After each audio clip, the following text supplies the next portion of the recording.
Hello मित्रों, आप कैसे होंगे। मैं उम्मीद करता हूँ आप बहुत अच्छे होंगे।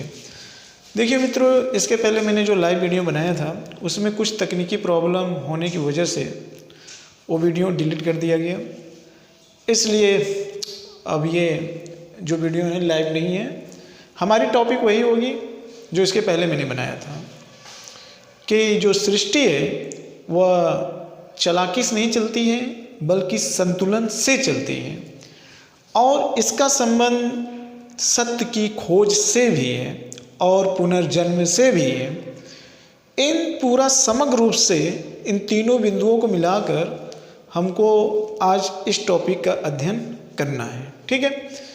तो देखिए मित्र, जो एक लोगों के मन में ये बातें रहती हैं हमेशा कि आखिर में सत्य है क्या। इस दुनिया में बहुत सारे ऐसे इंसान होते हैं जो बहुत अच्छे काम करते हैं पर उनको लोग बुरा समझते हैं, और बहुत लोग बुरा काम करके भी अच्छा बन जाते हैं। ये सारी भ्रांतियां में लोग पड़े रहते हैं और उनको लगता है कि क्या ईश्वर नाम की कोई सत्ता है या नहीं है। आज ये सारे भ्रांतियों को दूर करने का हम प्रयास करेंगे और इसको आप ध्यानपूर्वक सुनने का भी प्रयास करिएगा।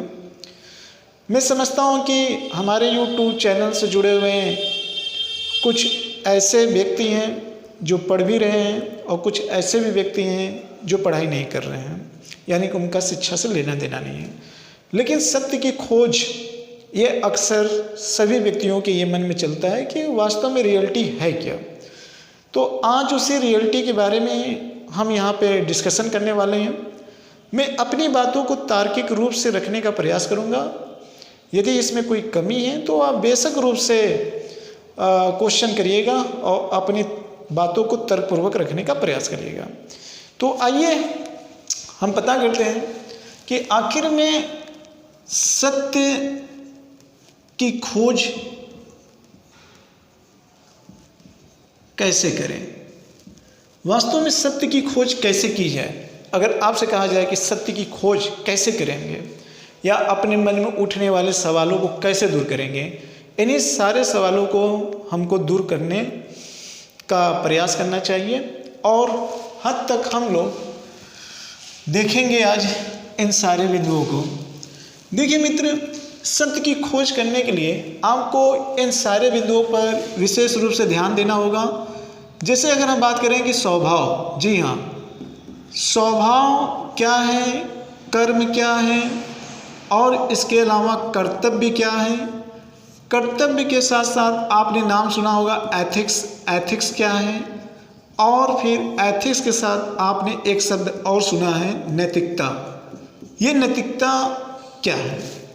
इन पांचों शब्दों को समझेंगे और इनके बीच में आपस में क्या संबंध है वो भी देख लेंगे, क्योंकि सत्य की खोज करने के लिए इन सारे शब्दों को भी हमको समझना जरूरी है। इसके अलावा हम विभिन्न प्रकार के संबंधों के भी बारे में जानेंगे। विभिन्न प्रकार के संबंध, जी हाँ, विभिन्न प्रकार के संबंध। वो विभिन्न प्रकार के संबंध क्या हैं जिसको आपको जानना चाहिए।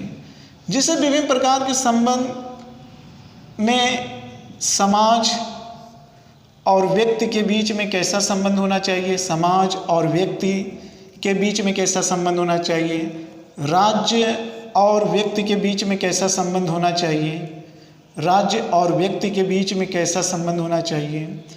इसके अलावा अगर आप देखेंगे तो लोग व्यक्ति, यानी कि अगर हम बात करें व्यक्ति का मतलब यहाँ पर व्यक्ति व चेतना, यानी कि व्यक्ति का संबंध चेतना से किस प्रकार से है, और इसी चेतना को समानता हम लोग कह सकते हैं चेतना या आत्मा का संबंध किस तरीके से परमात्मा से है। ये सारे शब्दों को भी समझने का प्रयास करेंगे। इसके अलावा इस पर चेतना को लेकर या परमात्मा को लेकर, ईश्वर को लेकर, ईश्वर को लेकर वैज्ञानिकों का क्या दृष्टिकोण है,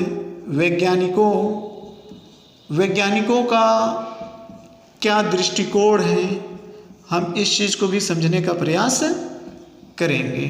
ठीक है, वैज्ञानिकों का क्या दृष्टिकोण है। और इसके साथ साथ मुझे ये पता करना है कि पुनर्जन्म, अगर मुझे पुनर्जन्म के बारे में समझना है कि पुनर्जन्म होता है कि नहीं होता है, होता है कि नहीं, और दूसरा क्या व्यक्ति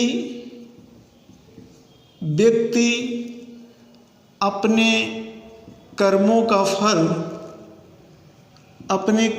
फल प्राप्त करता है कि नहीं करता है, प्राप्त करता है या नहीं करता है, इन चीज़ को भी समझेंगे। और इन चीज़ों को समझने के लिए हम लोगों को ये निम्न पॉइंट और भी समझना होगा। जैसे इस चीज़ को समझने के लिए हमको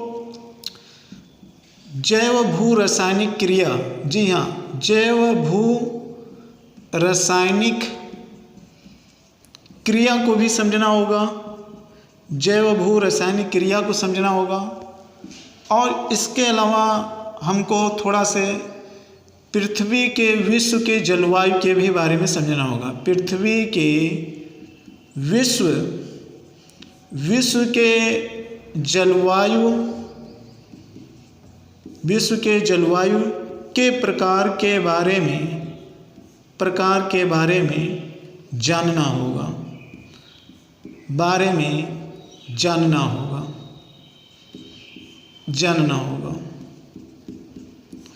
इन सारे टॉपिकों के माध्यम से हम आपको ये समझाने का प्रयास करेंगे कि वास्तव में सत्य है क्या, और ये सत्य क्या जो मैं बताने वाला हूँ क्या यही सत्य है। तो हम ये कहेंगे मित्र, ये तो अपना तर्क है, बाकी इस पर आपका क्या तर्क है, या आप इसके पहले जो जानते हैं उस पर आपका क्या विचार है, उस सब को जोड़ने के बाद आप कमेंट करने का ज़रूर प्रयास करिएगा। लेकिन मेरी कोशिश यही है कि सत्य की खोज करें कि वास्तव में क्या आत्मा, परमात्मा, पुनर्जन्म के नाम की कोई चीज़ होती है कि नहीं होती है, या कोई व्यक्ति बुरा कर्म करके बाद उसका फल पाता है कि नहीं पाता है। इन सभी चीज़ों को जानने के लिए हमको इन सारे बिंदुओं के बारे में समझना आवश्यक है। यदि आप इस चीज़ को ध्यानपूर्वक सुनेंगे तो यकीन मानिए कि आपके मन में उठने वाले बहुत सारे सवालों का जवाब मिल जाएगा, ऐसा मेरा विश्वास है। ठीक है, और इसके बावजूद भी अगर आपके कोई मन में सवाल उठे तो फिर आप कमेंट जरूर करिएगा। ठीक है, तो आइए इस चीज़ को हम समझते हैं। पहले हम ये जानने का प्रयास करें कि आखिर में ये शब्दों का क्या मतलब होता है, इन सारे शब्दों का क्या मतलब होता है। देखिए मित्र, स्वभाव क्या है। स्वभाव आपने अक्सर सुना होगा कि फला व्यक्ति का नाम, फला व्यक्ति का ये स्वभाव होता है। ठीक है, क्या नाम के अनुरूप स्वभाव होता है? नहीं, नाम के अनुरूप किसी का स्वभाव नहीं होता है। स्वभाव जो होता है वह परिवार के संस्कार, वह उसके बुद्धि का योगदान होता है। जी हाँ, जैसे मान लेते हैं कि आप जानते हैं कि ए और बी और सी और डी, इन चारों व्यक्तियों का मेरे अनुसार स्वभाव एक जैसा कभी नहीं हो सकता। एक जैसा स्वभाव हो ही नहीं सकता। क्यों नहीं हो सकता है, जरा समझते हैं। जैसे मान लेते हैं ए का बुद्धि कुछ दूसरा है, और इस बुद्धि पे पड़ने वाला जो संस्कार है वो कुछ दूसरा है। अब बुद्धि का विकास कैसे होता है? बुद्धि का विकास जो है, इसके विकास में पुनर्जन्म यानी कि पिछले जन्म का भी प्रभाव होता है। इसके विकास में पिछले जन्म का भी प्रभाव होता है। ये आपको भी समझना होगा। और दूसरा ये है कि इसके बुद्धि के विकास में इसके माता पिता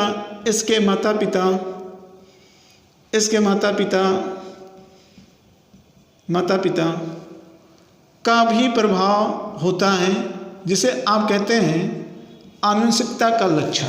जी हाँ, एक मन में आप में सुने होंगे कि इस बुद्धि पर, इस बच्चे की बुद्धि पर पिछले जन्म से क्या प्रभाव है। तो देखिए, होता है पिछले जन्म का प्रभाव, इसको अभी हम थोड़ा से आगे समझेंगे। लेकिन माता पिता का प्रभाव कैसे होता है, तो आप जानते हैं उसके पीछे कारक होता है जीन का। आप जानते हैं कि 23 गुणसूत्र माता का, 23 गुणसूत्र पिता का, और इनका जेनेटिक प्रभाव उस बच्चे पर दिखाई देता है। ये तो आप पढ़े भी होंगे कि माता पिता का जेनेटिक प्रभाव इस बच्चे की बुद्धि पे दिखाई देगा। और उसके अलावा संस्कार का मतलब इनके परिवार, जो इनका परिवार है, अब ये संयुक्त परिवार है कि एकांकी परिवार है, उस परिवार का भी प्रभाव इस बच्चे पे होगा। अब जो बच्चा जो कार्य करेगा, उस बुद्धि का और इस संस्कार के आधार पर उसका स्वभाव बनेगा, और उस स्वभाव के आधार पर वो कार्य करने का क्या करेगा, प्रयास करेगा। और जो ये अपने स्वभाव के आधार पर कार्य करेगा, वह बी, सी और डी जैसा नहीं होगा, दोनों में काफ़ी ज़्यादा डिफरेंट होगा। तो ये हुआ स्वभाव की बात, ठीक है। अब हम आते हैं कर्म। अब देखिए, कर्म की बात होती है, तो अब कर्म की बात कर लेते हैं। कर्म जो होता है, मान लेते हैं कि ए, बी और सी और डी नाम के व्यक्ति हैं। बी और सी और डी नाम के व्यक्ति हैं। अब ये कर्म करेंगे। अब जैसे मान लेते हैं ए का जो कर्म है, इसका कर्म अपने परिवार के प्रति कैसा है, इसका कर्म अपने समाज के प्रति कैसा है, इसका कर्म अपने संगठन के प्रति कैसा है, इसका कर्म ईश्वर के प्रति कैसा है।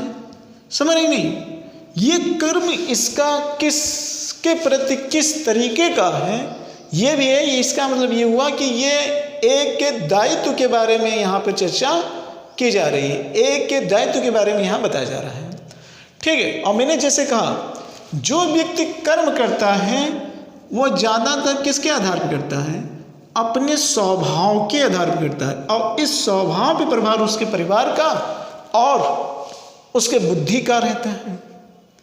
धीरे धीरे उसका विकास होता है।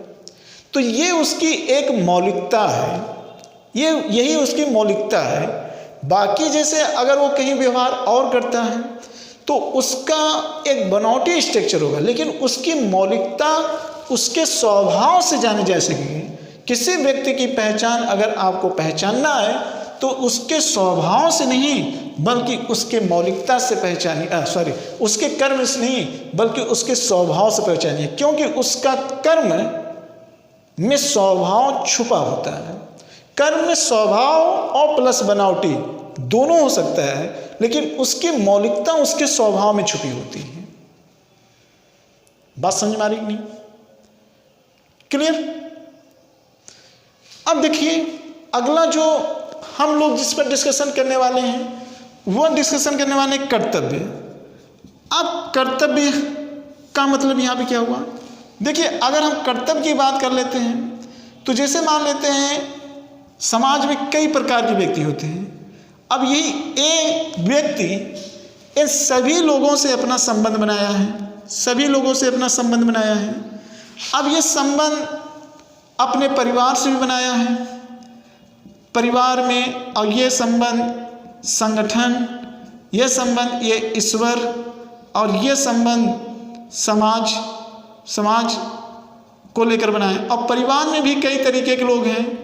भाई से इनका संबंध हो सकता है, माता पिता से इनका संबंध हो सकता है, ठीक है, इनका संबंध। इसके अलावा अगर देखें अन्य कोई संबंध जैसे पत्नी, ये भी।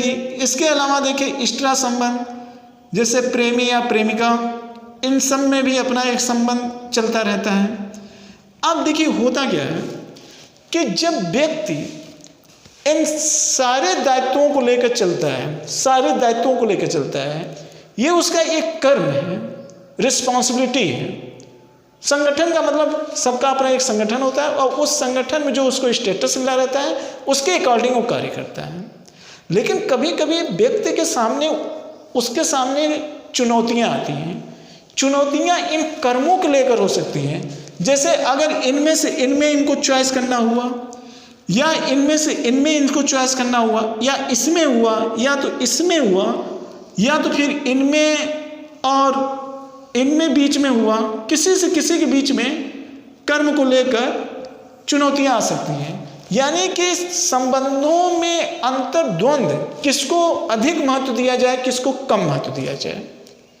जब ये महत्व को लेकर चुनौतियां आने लगी और इस चुनौतियों की समस्या के समाधान के लिए जो निर्णय आप अंतः चेतना से लेते हो, अंतर आत्मा से लेते हो, वही आपका कर्तव्य होता है। वही आपका क्या होता है? कर्तव्य होता है। ध्यान देना, यही आपका कर्तव्य होता है। क्यों? क्योंकि अंतः चेतना से निर्णय, अंतः चेतना से जो व्यक्ति निर्णय लेता है वो अपने विवेक के माध्यम से निर्णय लेता है। और ऐसे स्थिति में आप किसी दूसरे से सलाह मत लीजिए, क्योंकि अगर आप किसी दूसरे से सलाह लिए ऐसे मामले में तो आप अपने कर्तव्यों का निर्वहन सही तरीके से नहीं ले सकते हैं, क्योंकि आपसे ज़्यादा आपके संबंध के बारे में कोई नहीं जानता है। इसलिए निर्णय लेते समय आप अपने विवेक की बात सुनिए, और विवेक से ही द्वारा लिया गया निर्णय ऐसे स्थिति में, ध्यान देना, ऐसे स्थिति में कर्तव्य कहलाता है। ऐसे स्थिति में क्या कहलाएगा? कर्तव्य कहलाता है। तो ये बातें आपको समझ में आ गई होगी। अब हम आते हैं, जब हमने स्वभाव के बारे में चर्चा कर लिया, कर्म के बारे में चर्चा कर लिया, कर्तव्य के बारे में, तो एक शब्द आता है एथिक्स। एथिक्स क्या होता है? आइए इस चीज़ को भी समझ लेते हैं।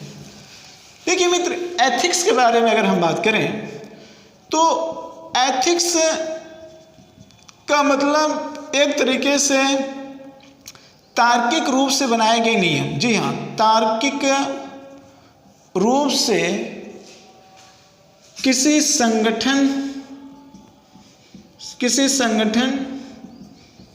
के द्वारा बनाए गए नियम।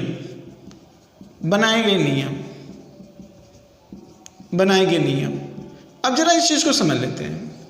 जैसे हम मानते हैं कि हमारे संविधान में, भारतीय संविधान या दुनिया के किसी भी संविधान में, नौकरशाहों के लिए, नौकरशाह, आप इस चीज़ से परिचित हैं, नौकरशाह के लिए, अरे वही जो बड़े बड़े अधिकारी, कर्मचारी वगैरह जो होते हैं, वो एक नौकरशाह होते हैं। वो सरकार की सेवा करते हैं और संविधान या रूल और रेगुलेशन के माध्यम से उनके कार्यों के बारे में बताया जाता है।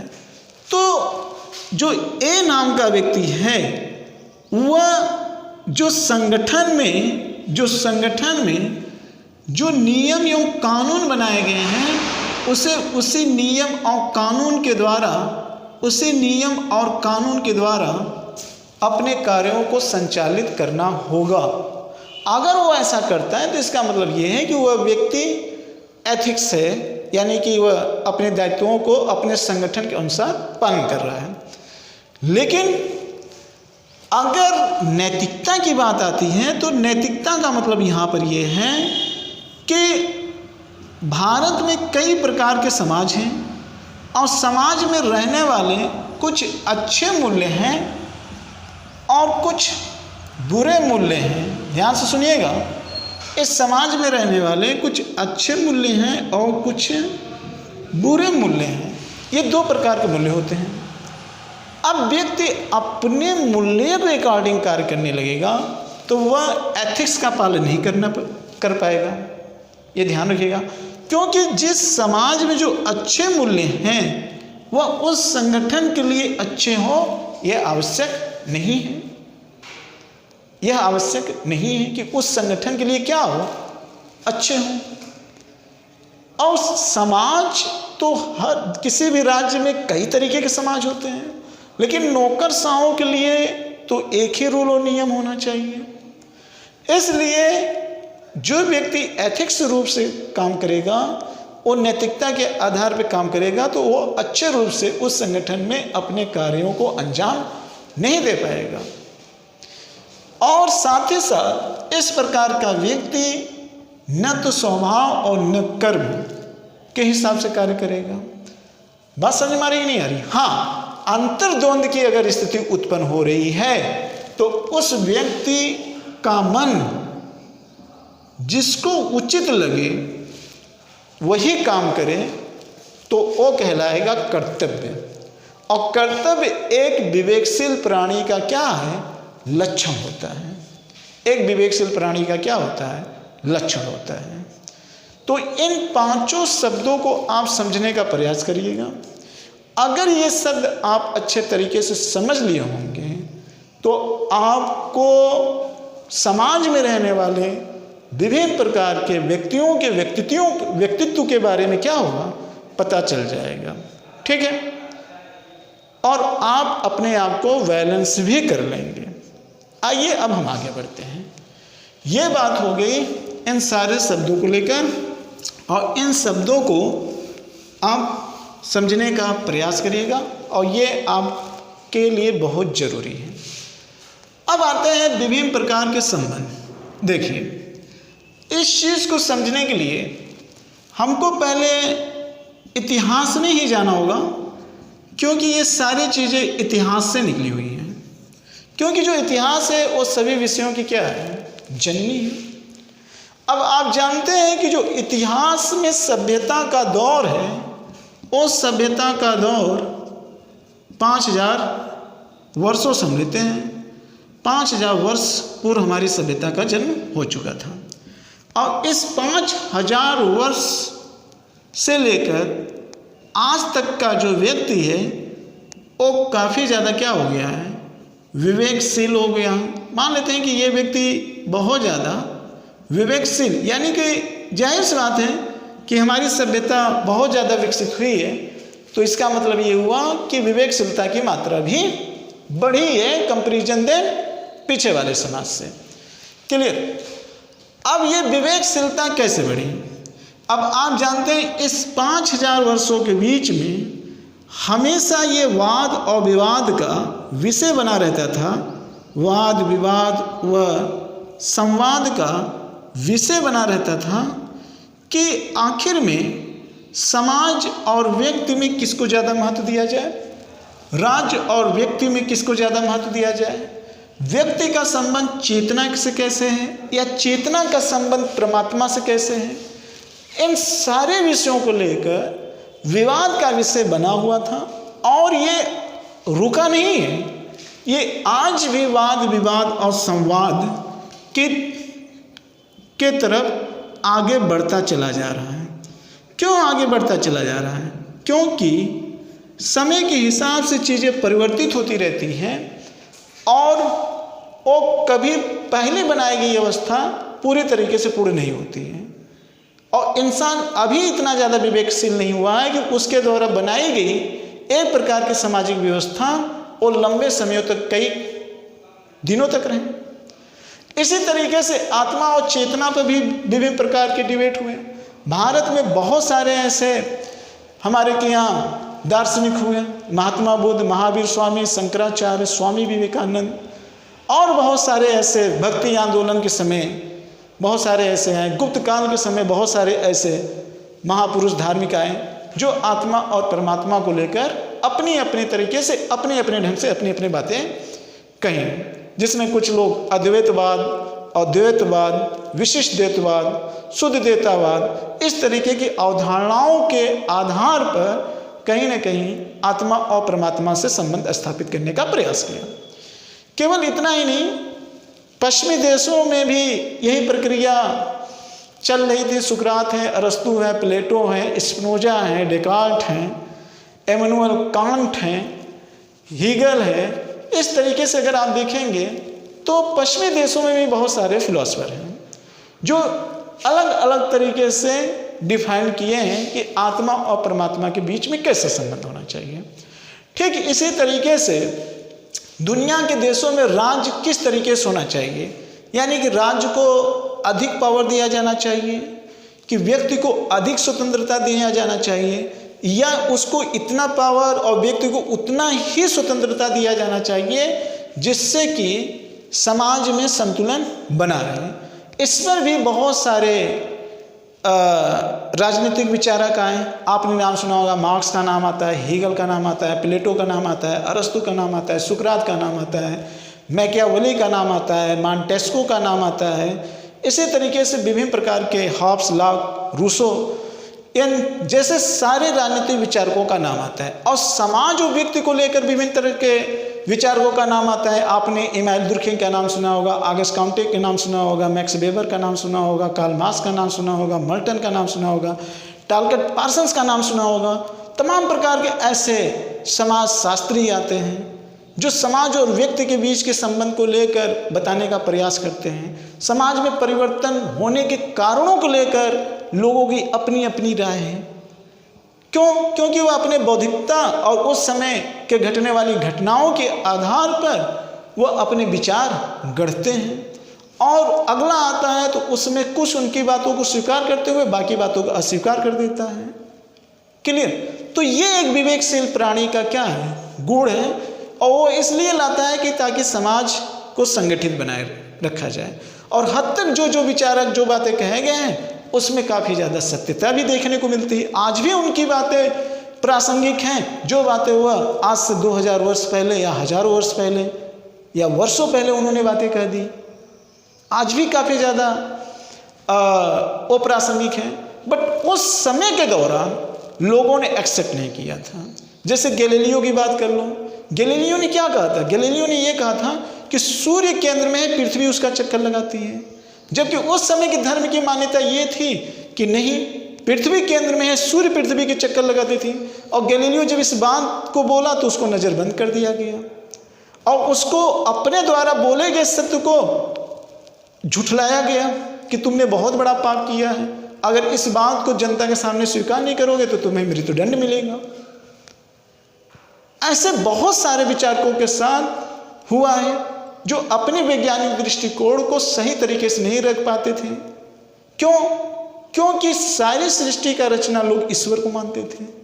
ईश्वर ठीक है, कोई एक परम सत्ता है, बट उसका कोई तार्किक विवेचन था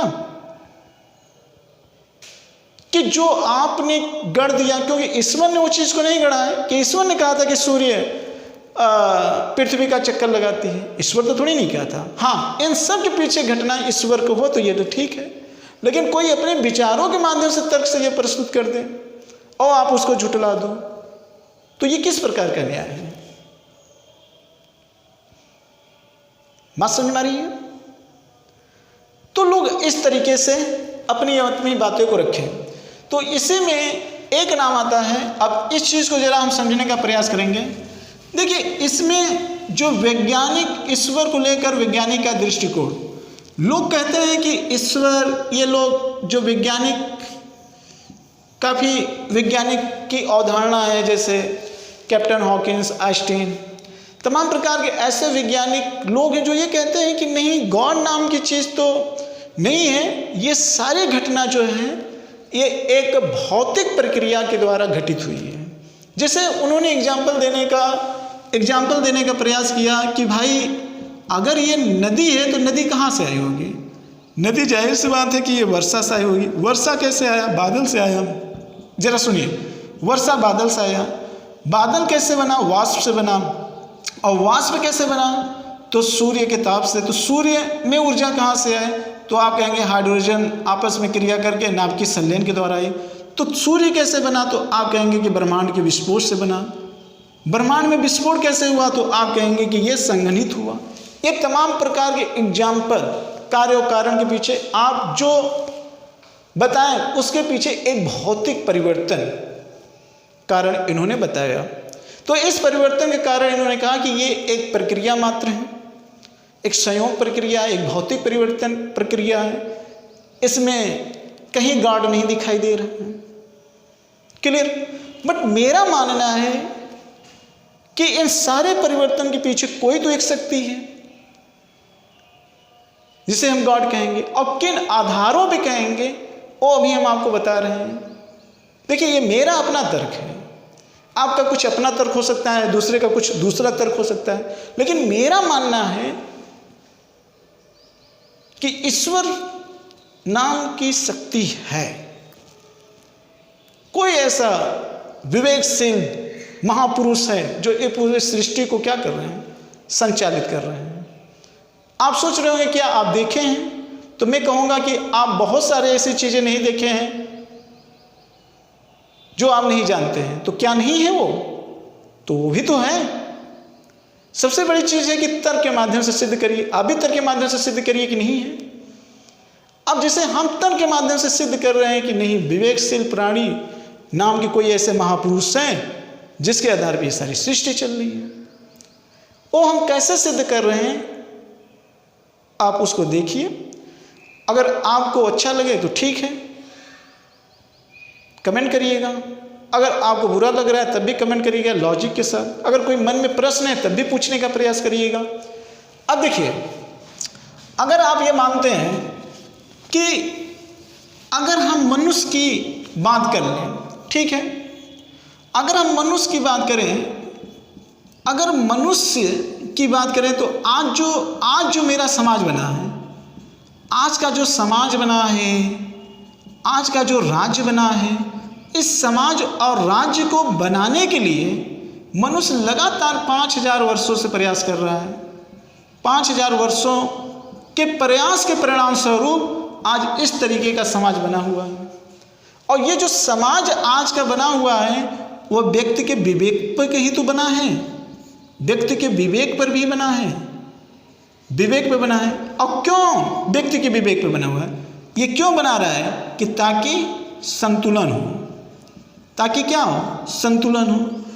अब व्यक्ति अपने विवेक पर 5000 वर्षों से लगातार स्ट्रगल करता चला आ रहा है, तब जाकर इतना सुदृढ़ समाज बना और इस प्रकार का राज्य बना। भारत का जो संविधान बना वो क्या 2 वर्ष 11 माह केवल 18 दिन की ही उपज थी? नहीं, उसके पीछे लंबे वर्षों का अनुभव था और मनुष्य ने उसको अपने विवेक से बनाया ताकि राज्य और व्यक्ति के बीच का संतुलन क्या हो, बना रहे और समाज जो है वो संगठित रहे। यही तो है।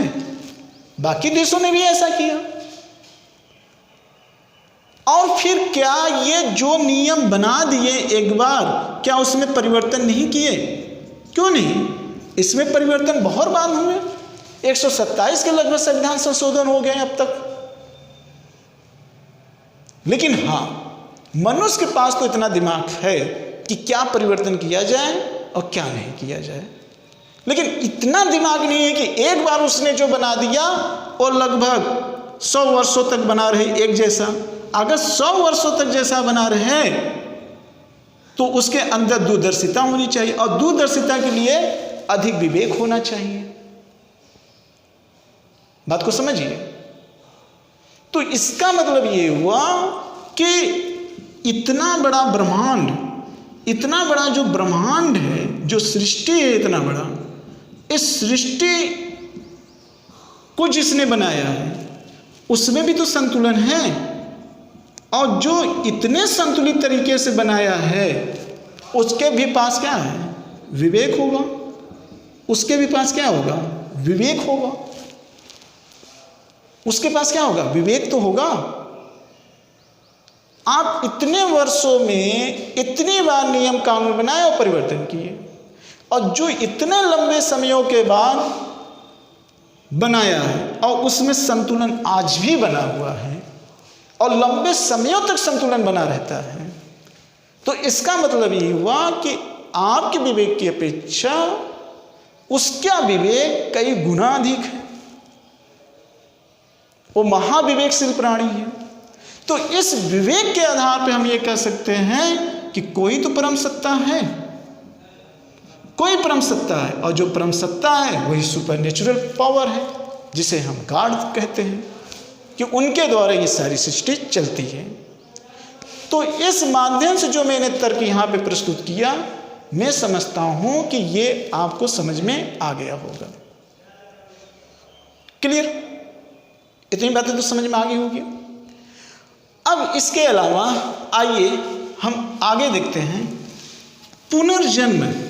पुनर्जन्म को लेकर यहाँ पर भी हम सारी बातें करेंगे। देखिए मित्र, आपके मन में एक सवाल हमेशा होता है कि इस समाज में कुछ व्यक्ति अच्छे भी होते हैं और कुछ व्यक्ति ऐसे होते हैं कि जो बुरे भी होते हैं। कुछ व्यक्ति ऐसे होते हैं जो अच्छे होते हैं और कुछ होते हैं बुरे होते हैं। तो आपको लगा रहता है कि यार ये व्यक्ति बहुत बुरा इंसान था, लेकिन लोग इसको अच्छा समझें, और दूसरा ये कि इसके साथ कभी बुरा नहीं हुआ, और एक बहुत अच्छा व्यक्ति था, उसको लोग बुरा समझें लेकिन इसके साथ कभी अच्छा नहीं हुआ। तो फिर इस तरीके का न्याय कहाँ से मिला? और जिस व्यक्ति के पास पावर होता है, शक्ति होता है, उस शक्ति के आधार पर वह साम, दाम, दंड और भेद, इन चारों के माध्यम से वो किसी का भी शोषण कर सकता है और किसी के खिलाफ अन्याय भी कर सकता है। तो ऐसे कंडीशन में क्या इस व्यक्ति के साथ न्याय होगा? जिसके साथ बुरा हुआ है तो क्या उसके साथ न्याय होगा? क्या न्याय होगा? भाई ये इतना पावरफुल है, क्या न्याय होगा? तो अगर हम इस चीज को मानकर चलते हैं कि ये इंसान ऐसा करता है, इसको कुछ नहीं होता, लेकिन वहीं दूसरी तरफ आप ये भी तो बोलते हैं कि इसने पिछले जन्म में ऐसा किया होगा, इसलिए इसके साथ ऐसा हो रहा है। यानी कि अब आप आ गए किस पर? नियति पर आ गए। नियति, तो इसने अगले जन्म में ऐसा किया होगा, इस जन्म में इसके साथ ऐसा हो रहा है। तो जब आप इसको मानते हैं तो फिर उस पर क्यों रोना रोते हैं? तो इसका मतलब ये हुआ कि आप अपने विवेक के माध्यम से कार्य करते रहिए, और जो अन्याय हुआ है उसके अधिकार के लिए लड़िए, बट विवेक के साथ लड़िए। अब आपके साथ यहां न्याय नहीं हो पा रहा, तो इसका मतलब ये नहीं कि अन्यायी व्यक्ति के साथ अन्याय नहीं होगा और आपके साथ न्याय नहीं होगा। होगा। कैसे होगा? आइए इस चीज को भी समझ लेते हैं। देखिए, अब इस चीज को समझने के लिए आपको एक शब्द और भी समझना होगा। क्या पुनर्जन्म होता है? क्या पुनर्जन्म होता है? तो बहुत सारे लोग कहेंगे मैं ऐसा नहीं मानता, कुछ लोग कहेंगे हाँ हम ऐसा मानते हैं, लेकिन उसके पीछे कोई तर्क है। तो आज हम कुछ तर्क आपके साथ रखना चाहते हैं, और आप इससे कितना ज़्यादा संतुष्ट हैं, कितना ज़्यादा असंतुष्ट हैं, ये आप कमेंट के रूप में कहिएगा। देखिए, एक चीज़ मान लीजिए कि पुनर्जन्म कैसे है? जैसे मानते हैं कि कोई व्यक्ति है, अब ये व्यक्ति है, अब इस व्यक्ति के पास इसकी चेतना है। चेतना इसके किसी भी रूप में हो सकती है, ध्यान में रखना है। चेतना एक ऊर्जा है, चेतना एक ऊर्जा है, यही चेतना एक आत्मा है, और यही एक शक्ति है जो व्यक्ति के शरीर के समाप्त होने पर इसमें जो भी तत्व होते हैं, जैसे सोडियम, पोटेशियम, फास्फोरस, नाइट्रोजन और वगैरह वगैरह, बहुत सारे इस तरीके से, मैग्नीशियम, बहुत सारे तत्व होते हैं, कैल्शियम, इन सारे तत्वों से मिलकर शरीर बना होता है। अब जो व्यक्ति जिस व्यक्ति का स्वभाव, कर्म, कर्तव्य, एथिक्स में संतुलन बनाते हुए वो समाज में कार्य किया है, वह उसके चेतना में संचित हो जाता है। और वह चेतना में जो ऊर्जा संचित होते हैं, उस तत्व में उस मजबूती के साथ और उस कमजोरी के साथ भी रहते हैं। मजबूती और कमजोरी के साथ रहते हैं। आप ये कह सकते हैं कि चेतना निर्जीवों में होती है, तो ये बात सही है। अब आप कहेंगे कि ये चेतना है तो एक्टिविटी क्यों नहीं करती है? बस उसके लिए एक अनुकूल वातावरण मिलना चाहिए। अब होता क्या है कि व्यक्ति का जो शरीर नष्ट हुआ, ध्यान से सुनिएगा, जो ये व्यक्ति का शरीर नष्ट हुआ तो ये कहाँ जाएगा? ये तो या तो स्थल मंडल में रहेगा, ये या तो स्थल मंडल में रहेगा, या तो फिर जल मंडल में रहेगा, या तो फिर कहाँ पर रहेगा? स्थल मंडल, जल मंडल, या तो फिर वायुमंडल में। और तत्व चूंकि कण के रूप में भी हो सकते हैं, इस सूर्य के टेम्परेचर के प्रभाव में आने के कारण इसका विचरण ब्रह्मांड में भी हो सकता है, क्योंकि पदार्थ एक ऊर्जा है, तो वहां भी जा सकता है। तो फॉर एग्जाम्पल मैं यहां आपको यह समझाना चाहता हूं कि ये कहीं भी जा सकता है, और एक मनुष्य के जीवन लेने में इसको एक लंबा वक्त लग सकता है। वो यहीं पे जन्म ले सकता है, किसी और देश में ले सकता है, किसी दूसरी खगोलीय पिंड पे जा सकता है तो तत्व के रूप में। लेकिन मैं आपको इस पृथ्वी लोक पर एग्जाम्पल के माध्यम से समझा रहा हूं। अब जरा समझें, अगर आप इतना समझ गए होंगे तो इसके आगे की कहानी समझिए कि जैसे अगर ये तत्व मान लेते हैं, जैसे सोडियम हो गया, कैल्शियम हो गया, पोटेशियम हो गया, मैग्नीशियम हो गया। अब ये सारे तत्व कहाँ मिल रहे हैं? मृदा में। अब जब ये मृदा में मिल रहे हैं तो इस मृदा से जो पौधे होंगे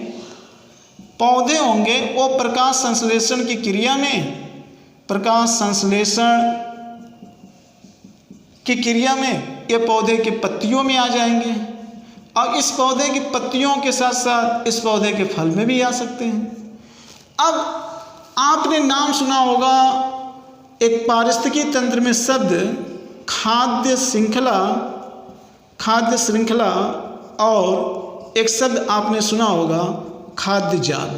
जी हाँ, खाद्य श्रृंखला और खाद्य जाल। अब जैसे मान लेते हैं कि पत्ती को कौन खाया? बकरी खाया। अब इस बकरी को किसने खाया? शेर खाया।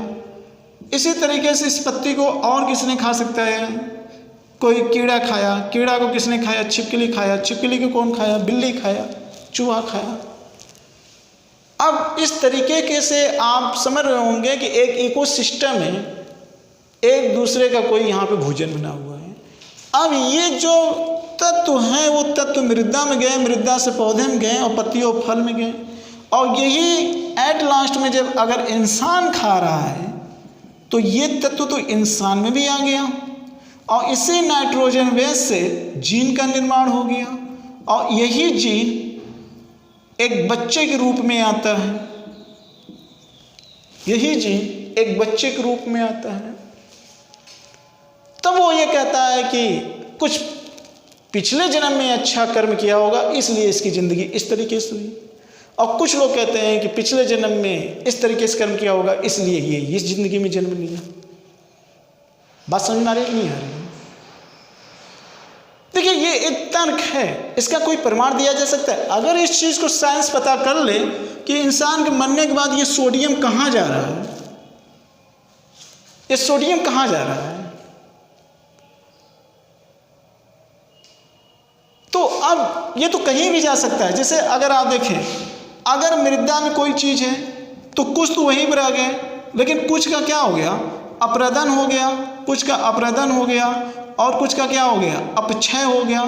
तो अप्रदन अपक्षय के बाद ये कहाँ गए? नदियों के माध्यम से समुद्र में गए, और समुद्र से नीचे दब गए। प्लेटों में गति हुई, विचलन हुआ, ज्वालामुखी के बाद ये एक विस्फोट के रूप में तत्व आए, लेकिन नीचे समुद्र में जाने के बाद वो ज्वालामुखी के रूप में या एक उत्थान के रूप में आ रहे हैं।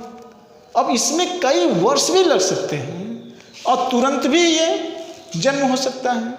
और दूसरी चीज़, अगली घटना ये है कि पवन चलते हैं, पता चला पश्चिमी सहारा में मरुस्थल में कोई नाइट्रोजन और फास्फोरस है, और वहाँ से सिरास्को पवन उठी, अब वो जाकर इटली में वर्षा कर दी। अब वहाँ व्यक्ति जो मरा सोडियम वाला, अब उसका सोडियम इटली में जाके हुआ, अब उसका जन्म वहाँ पश्चिमी सहारा में न होकर इटली में हुआ। मेरी बातें समझ में आ रही कि नहीं?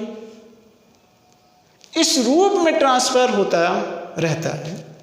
और इसी अलावा इसके साथ साथ चक्रवात, प्रतिचक्रवात वायुमंडल में भ्रमण करते रहेंगे। जिंदगी का ये लोचा है। अब आपको किस हिसाब से जिंदगी जीना है, ये आप अपने बुद्धि के हिसाब से निर्णय लीजिएगा। क्या आप जो बता रहे हैं ये सत्य है? नहीं, ये मैं नहीं कहता हूं कि मैं सत्य बोल रहा हूं, ये तो अपनी लॉजिक है कि पढ़ते पढ़ते हो सकता है कि इस तरीके का मुझे एनालिसिस हो रहा है कि ज़िंदगी ऐसे ही चल रही है, शायद सत्य इसी तरीके से होगा। ये तो सोच का विषय है। आप अपने ढंग से व्यक्त कर सकते हैं, आप अपने ढंग से व्यक्त कर सकते हैं, लेकिन इंसान का तो एक कर्तव्य तो जरूर बनता है, अपने वजूद की खोज, अपने वजूद की खोज। बाकी कार्यों के साथ साथ अपने वजूद की भी खोज करनी चाहिए, अन्य दायित्वों की अपेक्षा, कि मेरा वजूद क्या है, ये सृष्टि क्या है, ये ब्रह्मांड क्या है, क्या इससे मेरा ताना बाना है। इतना तो आपको प्रयास तो करना ही चाहिए। अगर आपको इस तरीके का दायित्व मिल गया है या आपने डेवलपमेंट किया है, भगवान सबको अवसर देता है। फर्क ये है कि कौन कितना उस पर काम कर रहा है। ये भी एक विवेक का खेल है। खैर, अब ये नियति तय करती है कि आपको कहाँ जाना है। अब जरा इसको एक एग्जाम्पल से हम आपको और समझाते हैं, जिसे आप समझिए, ध्यानपूर्वक सुनिएगा। देखिए, थोड़ी सी आपको ये जटिल चीज़ें लग रही होगी, हो सकता है कुछ लोगों को ये बकवास की भी चीज़ लग रही होगी, उनका बंद करने का मन कर रहा होगा या बंद करके चले भी गए होंगे। लेकिन ध्यान दीजिए, एक दिन आप इस पर जरूर विमर्श करेंगे कि हम कौन हैं, मेरा वजूद क्या है। अरे न ढूंढ पाए, न प्रमाण दे पाए, प्रयास तो करना चाहिए, अपने आप को संतुष्ट तो करना चाहिए। संतुष्टि ही सबसे बड़ी सुखी है, और जहाँ सुखी है वहाँ ईश्वर है। अब मैं एक एग्जाम्पल के माध्यम से और समझाना चाहता हूँ। जैसे मान लो व्यक्ति है, अगर हम व्यक्ति की बात करें तो अब देखिए, एक व्यक्ति ऐसा है कि जो जल को खूब बर्बाद कर रहा है, जल की बर्बादी कर रहा है, ये जल की बर्बादी कर रहा है। अब इस आधार पर इस व्यक्ति को क्या सजा मिलनी चाहिए? बहुत लोगों के बहुत चीजें मुफ्त में नजर आती है, लेकिन वही चीज किसी के लिए तो जीवन का काम करती है। अब एक व्यक्ति के पास रिसोर्स बहुत ज्यादा है और जल की बर्बादी करता चला जा रहा है। अब प्रकृति इसको कैसे सजा देगी? अब इसको प्रकृति कहेगी, आप पश्चिमी सहारा मरुस्थल में चले जाओ। आप जिस पानी की कीमत नहीं समझे हो, जिस जल की कीमत नहीं समझे हो, और प्रकृति आपको उस जल की कीमत अच्छे तरीके से समझा देगी।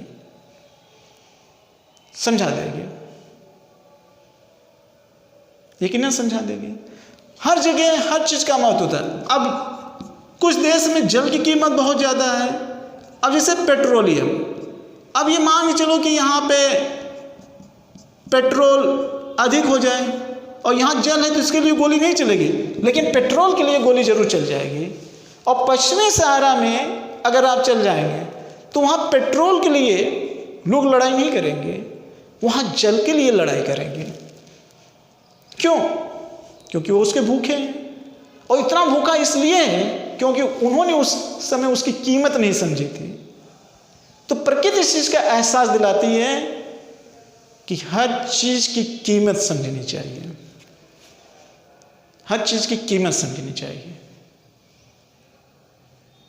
प्रकृति इस चीज का एहसास दिलाती है। तो आप समझ सकते हो कि जो इंसान ये सोचते हैं कि ये बहुत बुरा था, इसके साथ अच्छा ही अच्छा हुआ, मानते हो अपने पावर के साथ उसका अच्छा ही अच्छा हुआ, लेकिन वो विवेकशील प्राणी के साथ वो आपके साथ क्या करेगा? जस्टिस करेगा। बहुत सारे इंसान ऐसे होते हैं, समाज में बहुत सारे ऐसे व्यक्ति भी होते हैं जिनका जीवन पशु से भी बदतर होता है। बाद में बहुत सारे इंसान बोल भी देते हैं कि यार मेरे से अच्छा तो ये कुत्ता है जो लग्जरी गाड़ी में घूमता है। हम तो जो 2 जून की रोटी खाने के लिए तरस रहे हैं, हमको साइकिल नसीब नहीं हो रही है, और वो कुत्ता होकर लग्जरी गाड़ी में घूम रहा है। और कुछ लोग ये सोचते हैं, और है भी ऐसा, अमेरिका में ऐसे ऐसे कुत्ते हैं जितना उनका खर्चा है वहां किसी देश की उतनी वेतन है, ऐसा भी है। और बहुत सारे लोग ये सोचते हैं कि मैं काश इस देश में न पैदा हुआ होता, मैं उस देश में पैदा हुआ होता। क्यों ऐसा? ऐसा क्यों? क्योंकि उस देश के रहने वाले नागरिक को वो सारे अधिकार प्राप्त हैं जिससे कि वो सारे भौतिक संसाधनों का सुख ले सकता है, बिना भय के कहीं आ जा सकता है। लेकिन बहुत सारे ऐसे देश हैं जहां भौतिक संसाधनों का सुख नहीं ले सकते हैं और जहां उनका जीवन भय के वातावरण में हमेशा रहता है। तो इस ध्येय से ये कहते हैं काश मैं उस देश का नागरिक होता, या मैं इस देश के नागरिक छोड़कर उस देश की नागरिकता ग्रहण कर लेता।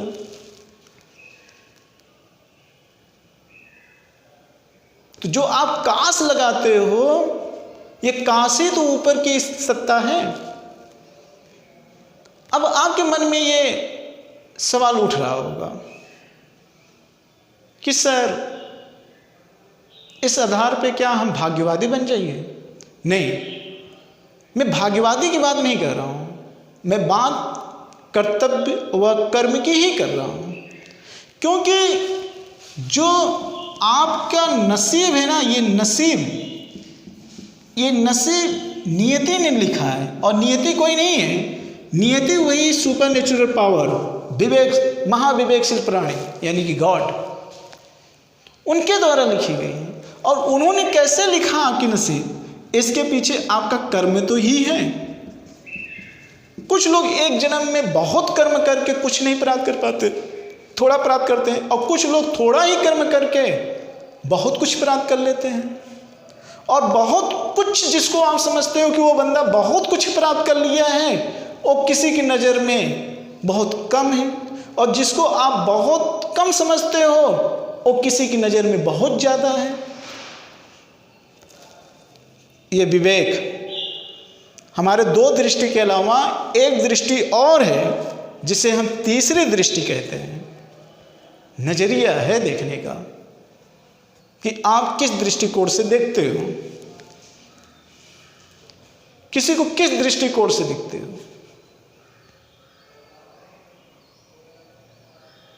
ये नजरिया है, इसका मापदंड क्या है? तो अब देखो, जो इस आधार पे कहते हैं, इसीलिए देखो श्री कृष्ण गीता में कहे हैं, भगवान श्री कृष्ण गीता में क्या कहे हैं? निष्काम कर्म, कर्म कर पर फल की इच्छा मत कर। क्यों ऐसा कहते हैं? क्योंकि आपको पुनर्जन्म की बात याद ही नहीं रहती है, और जब पुनर्जन्म की बात, मतलब पिछले जन्म की बात जब आपको याद नहीं रहती है, तो आप उनके ऊपर आस्था रखकर आप कर्म करते जाइए और उसकी फल की इच्छा मत करिए, क्योंकि फल आपके पिछले जन्म से भी जुड़ा हुआ है।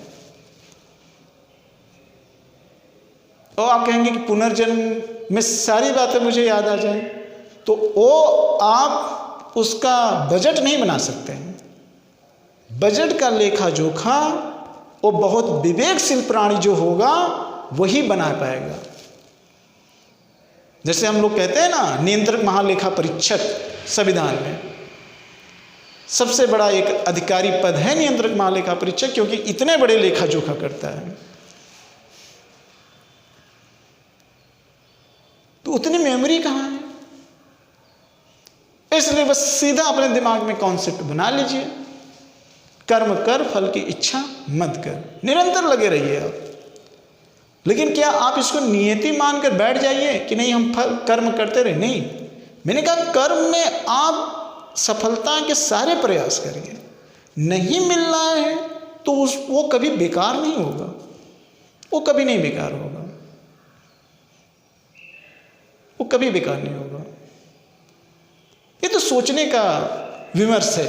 अब देखिए, जैसे मैंने कहा, ठीक इसी तरीके से आप समझ लीजिए कि पृथ्वी में जो कई प्रकार के, विश्व में 12 प्रकार के जलवायु मोटी मोटा पाए जाते हैं, जिसमें आपने नाम सुना होगा भूमध्य रेखीय प्रकार की जलवायु, सूडान प्रकार की जलवायु या समाना प्रकार की जलवायु, मानसूनी प्रकार की जलवायु, मरुस्थलीय जलवायु, और इसके अलावा आपने सुना होगा भूमध्य सागरीय जलवायु, चीन तुल्य, स्टेपी तुल्य, टेगा तुल्य और टुंड्रा तुल्य। इतने प्रकार के आप जलवायुओं के नाम सुने होंगे। तो अब इन जलवायुओं में रहने वाले विभिन्न विभिन्न प्रकार के जीवों की विशेषता अलग अलग होती है। अब आपका जन्म किस जलवायु में होगा ये भी नियति के ऊपर है।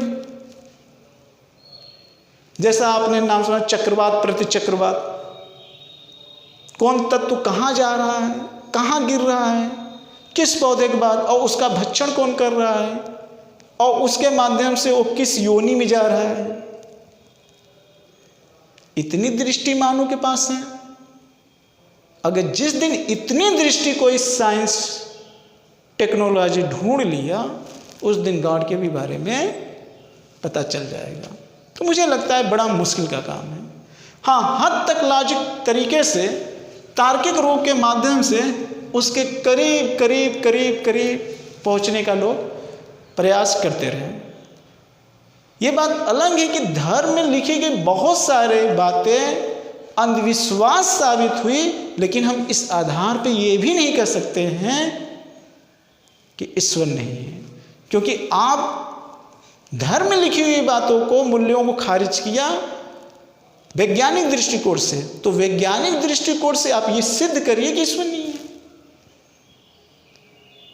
और चूंकि हम इस आधार पे कहते हैं कि भाई हम कोई प्लान बनाते हैं, कोई योजना बनाते हैं, तो वो विवेक के आधार पे बनाते हैं। और क्यों बनाते हैं? संतुलन करने के लिए बनाते हैं। और ऑलरेडी हमारी बॉडी में जो ऑर्गन्स हैं सब संतुलित अवस्था में है। सृष्टि का एक एक खगोल पिंड एक संतुलित अवस्था में है, और उसने जो बनाया होगा पूरे अपने प्लान के तहत बनाया होगा। और प्लान बनाने वाला कोई संयोग मात्र नहीं होगा, वो तो विवेकशील प्राणी होगा ना। मैं आज यहाँ पे पढ़ाने आया हूँ, जो टॉपिक दिया हूँ, तो ये संयोग तो नहीं है कि ऐसा संयोग बना। मैंने ये निश्चय किया आज मुझे ये वीडियो बनाना है, तो मैं बना रहा हूँ। हर बात में तो संयोग नहीं होता, प्लान होता है, वो प्लान विवेकशीलता है, इसलिए गॉड भी है। हर बात में तो संयोग नहीं है, वो भी तो प्लान बनाया होगा। और प्लान विवेकशील प्राणी बनाता है, और जो इतना बड़ा प्लान बनाए वो महाविवेकशील, और जो महाविवेकशील है वही तो ईश्वर है। तो मुझे लगता है कि संक्षेप में ये सारी बातें आपको समझ में आगे होगी। मैंने अपने तरीके से पूरी तरीके से कोशिश किया कि सरल भाषा में समान तरीके से आपको चीज़ों को मैं यहाँ पे बताऊं। इसलिए मैंने संक्षेप में थोड़े थोड़े चीज़ों को हर जगह से लेने का प्रयास किया। आपको व्यवहारिक रूप से, सैद्धांतिक रूप से जोड़ने का भी पूरा प्रयास मैंने किया। और मेरे जो वीडियो का लक्ष्य यही था कि जो सृष्टि है वो किसी चालाकी से नहीं चलती है, वो संतुलन से चलती है। और जो सत्य की खोज की प्रेरणा है वह आपका वजूद है, वह आपका वजूद है। और तीसरा जो था मेरा पुनर्जन्म जानने का राज, तो मैंने उसके लिए ये सारे एग्जाम्पल यहाँ पे देने का प्रयास किया। और चौथा ये कि क्या ईश्वर है कि नहीं है, तो वो भी मैंने हद तक देने का प्रयास किया। तो मित्रों लाइट कट गई है और वीडियो भी समाप्त हो गया है। इसी के साथ जय भारत, जय हिंद।